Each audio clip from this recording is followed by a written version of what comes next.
suis actuellement donc pour un petit tea time ici au Hilton. Je sais pas comment est-ce qu'on dirait ça en français, un petit goûter quoi au Hilton, donc à Pattaya. On en profite, c'est ma femme qui a trouvé cette adresse là, c'est vraiment sympa. Quoi qu'il en soit, voilà, aujourd'hui on va parler des produits à mettre dans votre boutique. Souvent les gens ils me posent la question, est-ce que je dois faire une boutique monoproduit, est-ce que je dois faire une boutique généraliste avec, avec plein de produits. Du coup je connais des gens qui mettent jusqu'à 1000 produits dans leur boutique pour essayer de faire jouer un petit peu les 20-80. Je voudrais vraiment vous dire que c'est pas la manière dont je travaille du tout, depuis un moment maintenant d'ailleurs. Souvent j'avais parlé moi de faire des boutiques donc qui soient donc multi-produits mais dans une niche suffisamment vaste. Alors vous avez compris avec les dernières vidéos donc de l'importance d'avoir quelque chose qui est suffisamment vaste mais pas trop vaste non plus. Mais il y a une autre manière de procéder, c'est vraiment pas de partir de l'idée de je vais mettre combien de produits dans ma boutique et ensuite il faut absolument remplir le nombre de produits. Il faut plutôt partir des tests de produits et ne mettre dans votre boutique que des produits qui se vendent plutôt que d'essayer de mettre tout et n'importe quoi et ensuite de regarder ce qui se vend. Vaut mieux regarder des produits validés déjà et ensuite vous les mettez dans votre boutique. Vous pouvez très bien faire des tests de produits,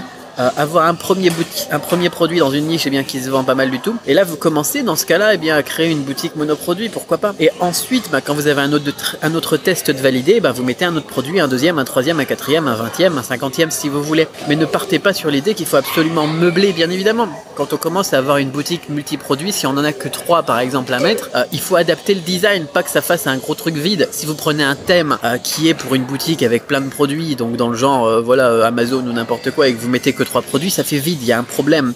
Et si vous utilisez une boutique monoproduit, un thème monoproduit, effectivement ça rentre pas, on peut pas mettre 3 produits. Donc il faut s'adapter, on va travailler un petit peu sur les designs, on va travailler la logique de la boutique en fonction des produits. Mais il faut surtout pas rajouter des produits en fonction de la boutique qu'on veut, ça marche pas comme ça du tout. Donc voilà, ce que je vous propose aujourd'hui, c'est cette petite astuce, c'est partez du produit, ne partez pas de la boutique et essayez de la remplir avec tout et n'importe quoi. Partez des produits qui sont validés et ensuite vous adaptez votre boutique en fonction, quoi. Ça coûte rien de changer un thème. La plupart du temps les thèmes c'est gratuit de toute façon, donc il n'y a pas de problème là-dessus. Partez vraiment de cette logique là, partez de la niche dans un premier temps, ensuite trouvez des produits qui ont un fort potentiel et à partir de là adaptez vos boutiques tout simplement, pas l'inverse. Donc pour répondre à la question, est-ce qu'on va partir sur une boutique de niche, une boutique généraliste, une boutique monoproduit, une boutique, au final on s'en fout, c'est pas la bonne question. Où sont vos produits, quel potentiel ils ont?